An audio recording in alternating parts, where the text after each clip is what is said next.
Hi everybody, so today we're going to have a Q&A session. These seem to come around quicker and quicker as we get more and more questions in, which is great.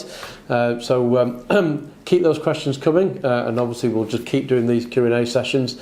As I said, we'd like to put them on rather than replying so that everybody knows, because believe it or not, usually when we get a question, there's probably 2 or 3 people that have actually asked the same question as well. So it's great to get it out to you in one go. So I've got 8 questions to go through today. We'll get through these, and then obviously we've still got some more piling up as well, so we'll do another Q&A session in a couple of weeks' time as well and get some of those answered.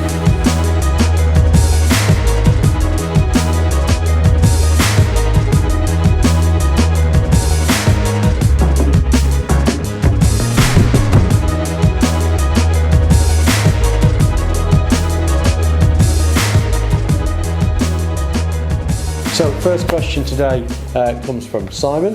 Simon's asking a question on a beach, and he wants to know reference the pull-out kitchenette area, whether you can still pull that out if you've got the 3-seat removable bench. The answer to that is yes, as far as I'm aware. I've not actually tested this, but I've had it reliably informed that it does. The other thing I would bear in mind is the 3-seat bench has a bigger movement on your rail backwards and forwards than what say the 2-seat bench would do that's on that basis as well. So, but for that unit to come out, it only pulls out ever so slightly forward, and then the unit itself comes up and over, and the top of that unit is higher than what the actual bed would be that's there as well. So I hope that answers that for you, Simon. Obviously we will at some point have a 3-seat bench that's in with us on a vehicle, and then we can actually show you how that works with that on the beach model. So next question is from Thomas, and he's asking about the 5th seat. Quite a few things relating to that 5th seat. So first thing, Simon, is you can't use the table when you've actually got the 5th seat. So the 5th seat, for those that don't know, is you've got the 2-seat bench and things like the coast and the ocean, and you can have that additional seat which sits in between basically your living area. Thomas has mentioned about space that's actually inside the vehicle that's there.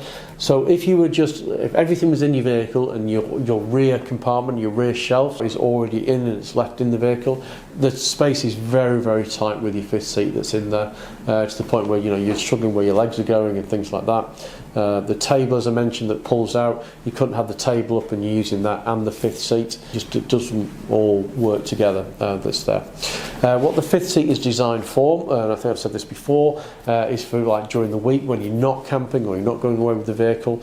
And what you would do there is you would remove your rear shelf, and that would allow your dual bench seat to push further back, so it's in line with the door opening in the vehicle. And again, that creates a lot more space in the middle section of the vehicle. So with your 5th seat that's in there then, whether you were pointing forwards or backwards, you'd have plenty of room, and you've plenty of room to use it as well, which I think is pretty much what you're getting about, because you're asking about whether there's space there when you're travelling with it. I said I have got 1 or 2 customers actually who do travel and camp with the 5th seat. They've got a pop-up tent, so when they get to where they're going, their pop-up tent comes up and they put that in the pop-up tent. Now I'll be honest, those customers actually have got the 6 version, so the T6 version, not the T6.1 with that bench. The shelf at the back is a lot more involved, a lot heavier. It's a lot bigger unit. I'm not sure the logistics of doing that actually on the 6.1. So hope that kind of answers your questions, Thomas, as far as that's concerned, about how much space you would have. If you can't get one to have a look at, maybe you could go and have a look at something like a Caravelle, for example, which has the same seating combination that's there. That'll give you a good idea to how much you've got. Obviously you've got the back section with it moving that's there as well, but it kind of give you an idea of how much space you might or might not have in that centre section. Next question is from Philip. Philip's asking about the front seats. He noticed on one of the videos we've done where I've got the swivel seats, for example, and I've got them slightly turned in. And he mentioned about the locking mechanism on the seat. So seating mechanism, the 2 front seats, they are basically locked in forward or backwards position, and then they won't move left or right or go from anywhere from on there. Obviously when you're camping and you're sitting down and relaxing, I tend to have one slightly tucked in so it's not straight, that's being locked in place. Obviously it will move a little bit, You can make that easy by moving it up and down between what's around the vehicle, so it's a bit more jammed in. But there is only one locking position, and that is either front or back. So we've got a question from Chris. He's talking about the mains power and the starter battery. So he's asking if we're connected to mains that's on the back, should it be charging the starter battery? And the answer to that is yes. But what I will say, and this is leading on to his next part of his question, he's asking me about, I think he used the word home battery, as in, I'm assuming you're meaning the batteries that are inside in the back of the van, your leisure batteries. They should also be charging as well whenever you're actually connected to the main side of it, and it should fall through and charge all those batteries up as it goes along. The one thing I will say is that it does have a smart charger, and if any of you used a smart charger before, that will charge your batteries up as and when. So it won't just charge the batteries, so you plug it in, it's charging the batteries. It's just throwing charge at the batteries. When it's full, it stops. It doesn't work that way. What a smart battery does is it tries and prolongs the length of the battery. So for example, it will charge it as and when, so it'll let it deplete a bit, then it'll start charging it back up again and deplete and then charging back up again. Sometimes you find that it'll only charge to 80%, so it's actually a smart charger in that sense, but it will charge all the way back up. And I think that might possibly be what you're saying, Chris, when you mentioned, because you were saying, was it, should it not be charging the batteries as well? It should be charging the batteries over a period of time. So if you put it on charge, that smart charger, it should eventually get it to 100% so that your battery is full.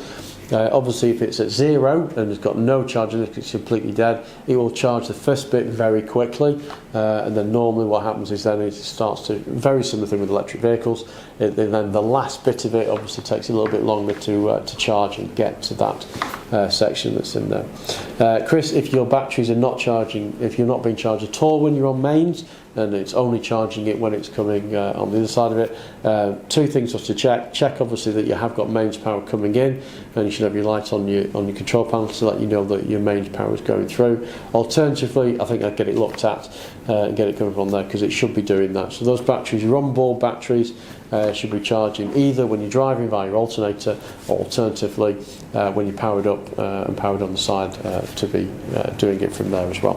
Hope that answers that question. This is kind of battery related a little bit, but Ken's asked about Discover Media, and he said about on the shutdown.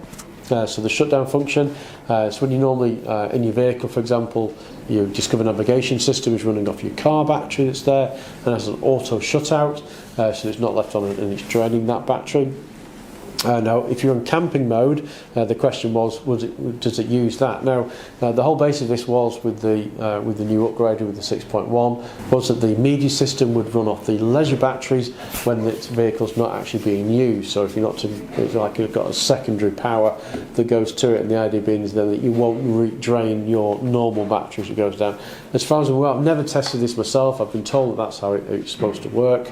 Sure, it's something I'm going to have to go and have a look at for you, so I'm kind of giving you half an answer that's with this one here, but my understanding is that it should, and it shouldn't then cut out when it's in there, but I will go and do some tests for you in the next couple of weeks and see what the outcome is on that, see whether it comes back, and we'll report that back to you as well that's in there.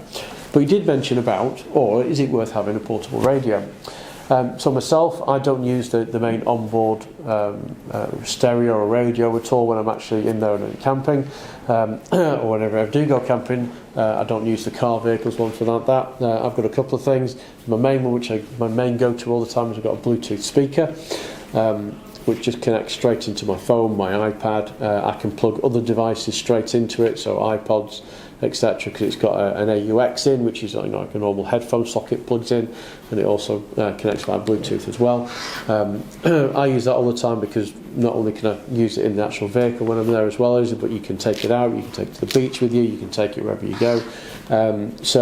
Yes, if you want to have a portable radio, if you listen to the radio a lot, I'd probably advise to get a portable radio, because you'll find you'll use that other places as well.